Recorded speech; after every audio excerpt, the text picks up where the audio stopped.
sini saya Rizky Ananda Dirgantara Putra dan Stefanus Joko Mahendra ingin mempresentasikan sebuah materi tentang pemilihan karir, di mana materi itu menyangkut teori pendekatan situasional bimbingan karir. Nah, teori pendekatan situasional itu dalam pendekatan ini bimbingan karir memusatkan pada faktor eksternal yang berpengaruh terhadap perkembangan jabatan dan pemilihan karir, di mana faktor-faktor tersebut menyangkut ada keadaan lingkungan alam, keadaan sosial, ekonomi, dan budaya. Individu pada teori pandangan situasional ini, mereka tidak dapat mengatur sendiri akan hal itu dan individu tidak mempunyai kuasa untuk mengontrol sesuai dengan hal keinginannya sendiri.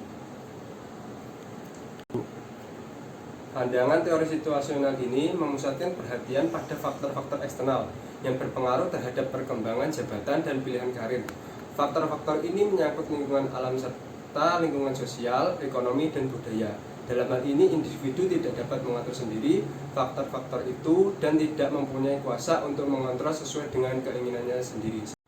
Faktor yang menyangkut keadaan lingkungan alam adalah seperti keadaan geografis dan topologis daerah di mana seseorang tersebut tinggal atau hidup.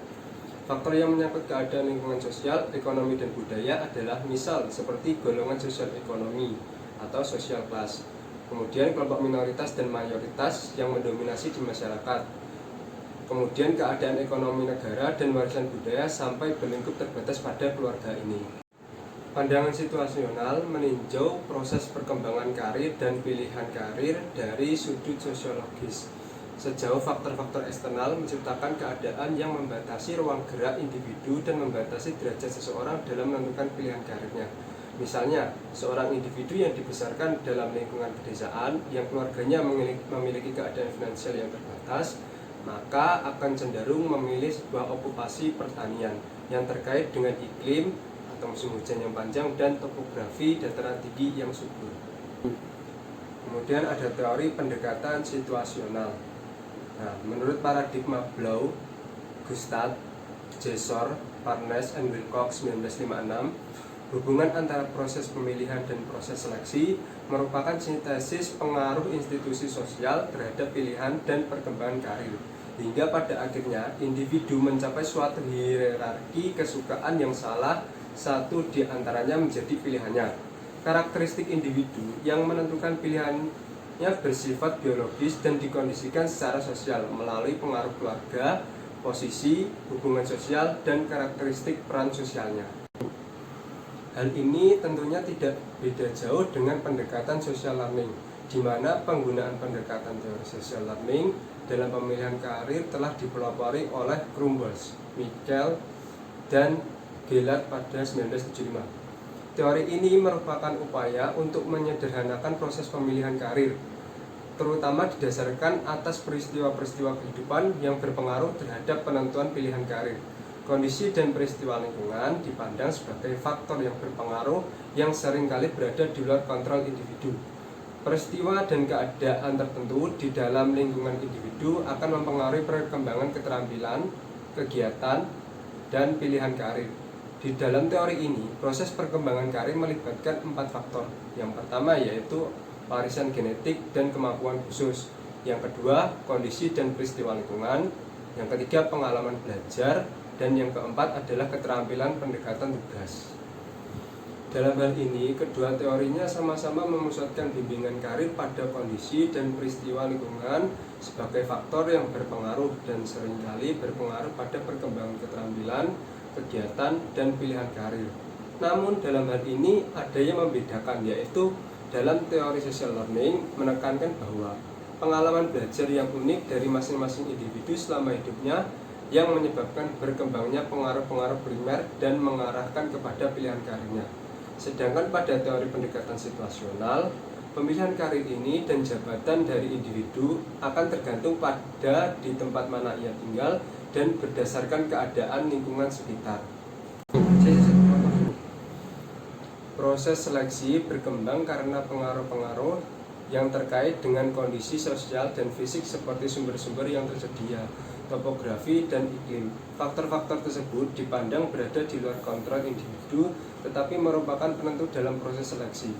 Asumsi-asumsi dasar lainnya dari pendekatan ini adalah yang pertama, terdapat struktur sosial yang menanamkan pola-pola kegiatan, identifikasi terhadap model, dan memberikan aspirasi di kalangan berbagai kelompok sosial. Dua, perkembangan karir merupakan proses yang berkelanjutan. Dan yang ketiga, kondisi situasional juga berpengaruh terhadap pola perkembangan karir. Nah, model ini efektif untuk mengklarifikasi unsur-unsur situasi dalam proses perkembangan karir. Pilihan karir dipandang sebagai serangkaian keputusan yang saling terkait dan melibatkan warisan biologis individu, lingkungan sosialnya, dan kondisi lingkungan. Faktor-faktor dalam perkembangan karir pada teori pendekatan situasional.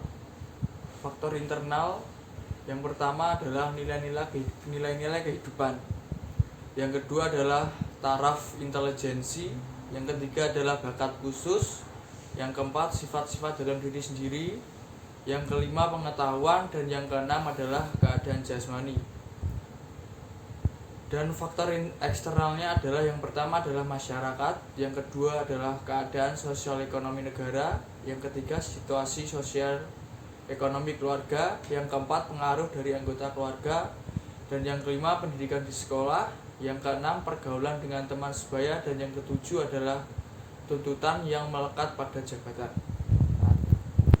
Faktor internalnya yang pertama adalah nilai-nilai kehidupan.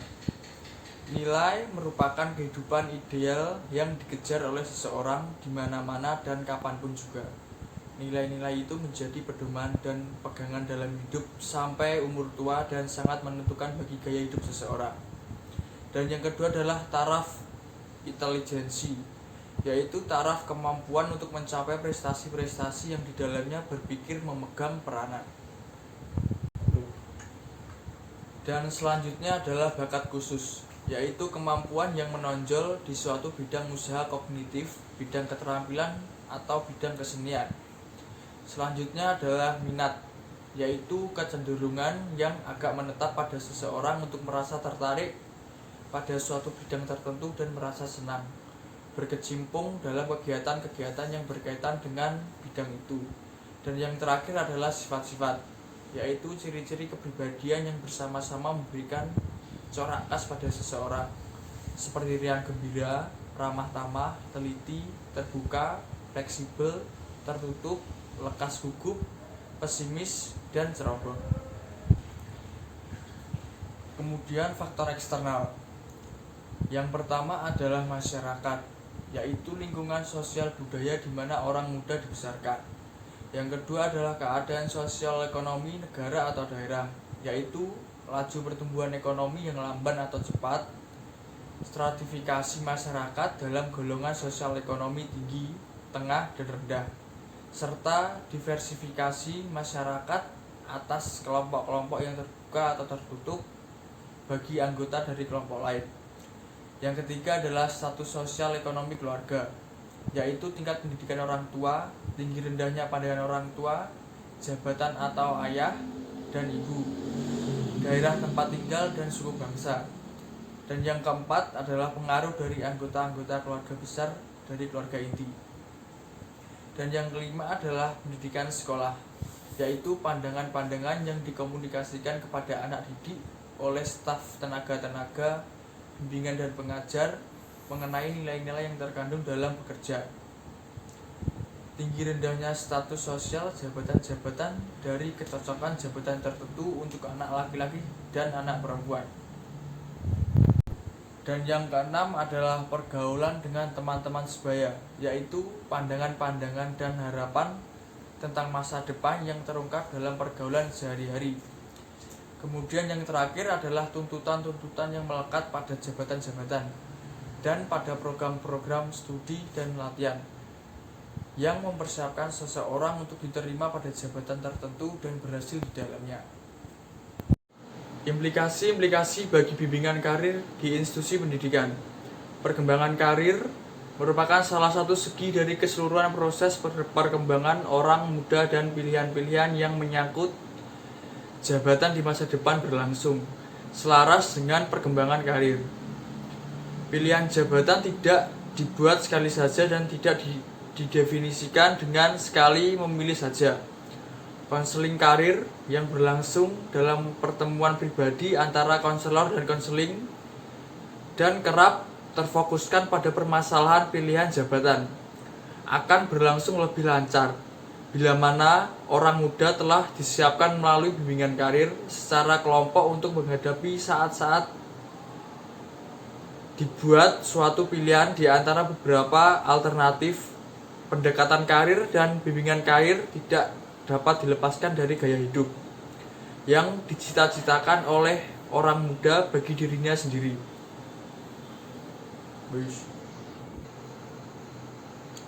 Teori pandangan situasional terkait dengan gaya kepemimpinan suatu karir. Gaya kepemimpinan situasional merupakan suatu teori kepemimpinan yang memfokuskan pada para pengikut.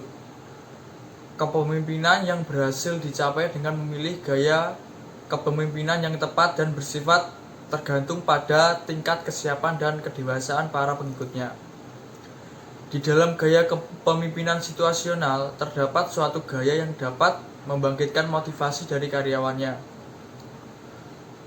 yaitu gaya menjual atau selling. Pada gaya ini, pemimpin akan menjadi pengarah dan juga pendukung yang baik bagi pengikutnya, di mana secara tidak langsung akan melahirkan suatu dorongan atau motif untuk melakukan pekerjaan, dan inilah yang disebut sebagai motivasi. Teori kepemimpinan kemungkinan atau situasional adalah suatu pendekatan terhadap kepemimpinan yang memahami perilakunya, sifat-sifat bawahnya, dan situasi sebelum menggunakan suatu gaya kepemimpinan tertentu. Sekian dan terima kasih presentasi dari kami.